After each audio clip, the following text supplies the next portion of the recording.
So it feels like you've done absolutely everything in your power to heal your chronic head, neck, or back pain. Maybe you have migraines and any type of pain that happens in your body, it seems to be reoccurring. You're doing something new. Maybe, you've been on a meditation retreat and it was really, really good then. And then you came back to reality and it just came back again. And so you're ticking off all the boxes, you're doing your exercises, you're doing the stretches, you're managing your stress levels, but still it flares up, especially when there are times in your life when you get really, really stressed out. Here is why. You you are still stuck in the fight or flight response. And what does that mean? Right? You've probably heard of that. We need to manage your stress because that affects the pain. And that is absolutely true. When we're stuck in the survival responses, and one of them is fight or flight, when we're stuck in fight or flight, it's like there's a light switch on in our nervous system to become more hyper aware, hypersensitive, hyper vigilant, and that includes pain.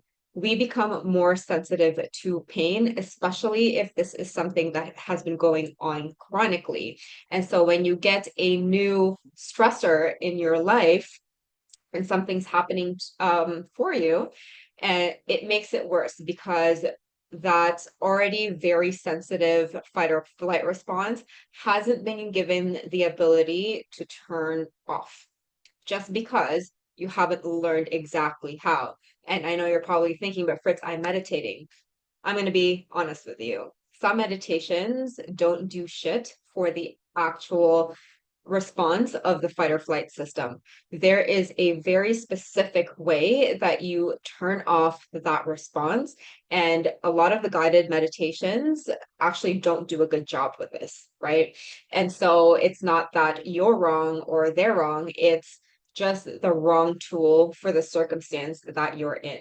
In order for you to heal optimally, you want to be doing the right tools at the right time in the proper sequences.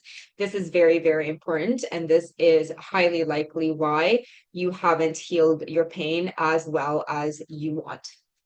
And so a lot of the times when you go through these, stress reduction techniques, there's a big difference between how to reduce stress and how to actually make yourself resilient to stress. That is the difference.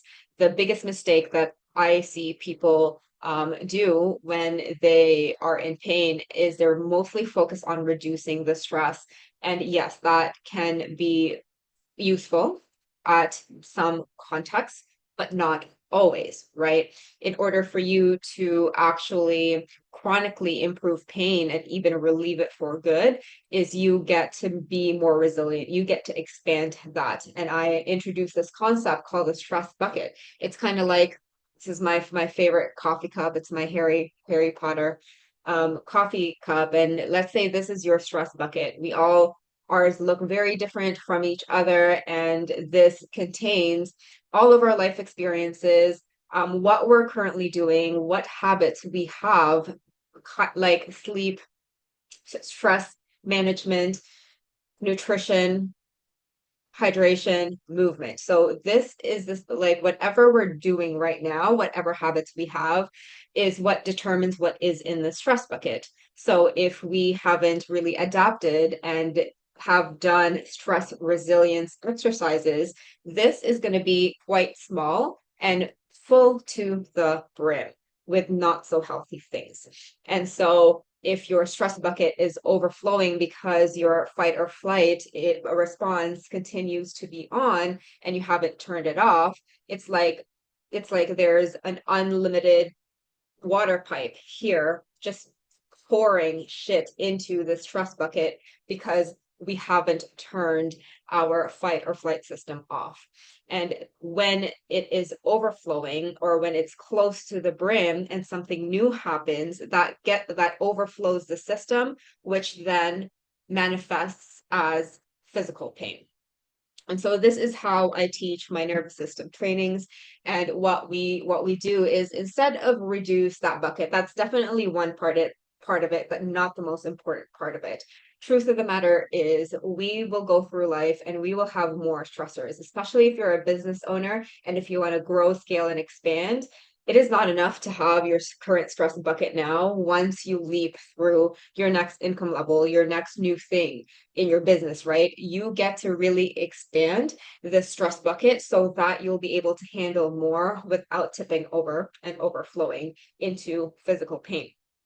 And so instead of just using stress reduction exercises, what I teach is to expand this bucket and make sure what actually goes in is something that is healthy. It's something that is more green than red, red being like warning danger signs, right? One example is sugar. If you are just drinking pop the first thing in the morning with some caffeine, I mean, no wonder you crash in the middle of the day, right? And so having this very holistic approach to nervous system training is something that I'm really great at and is not really talked about in this space. It's like the reason why you're still where you are is because you just haven't had the strategic way to address your stress levels effectively, how to effectively turn off the fight or flight response, which is keeping that pain sensitivity up. And once you actually lower that and manage that and expand your bucket, you will find that headaches seem to just go away. You will find that you no longer have flare-ups. And even if you do, for that rare occasion, have an illness, maybe like a respiratory viral type illness, you won't be off for a full week. You can just get back up very, very quickly because you know how to turn off the survival responses. Remember, if you're stuck in survival responses, your body doesn't care when it's healing, right? It's not gonna turn on your immune system. It's actually quite the opposite. If you're in survival mode, your immune system is going to be shot. Your hormonal system is going to be shot because that's not the priority. You cannot die today. That is the goal of your nervous system when your fight or flight response is still on. That's why you have pain. And so this is really, really, really important because if you don't address this, then it'll just keep flaring up and coming back worse and worse and worse. And so if this is something that you're truly, truly wanting to overcome and you're committed to stopping and relieving chronic pain for good, then I encourage you to join the Superpowered Stress series where you will have the tools that you need with daily prompts to ensure that you turn off this fight or flight response for good and you're actually increasing your stress bucket and stress resilience so you don't have to stay in bed and see the four walls of the emergency room thinking, oh damn, I should have just listened to my instincts. You can move on, you can feel healthy, feel good in your body, and crush the year ahead.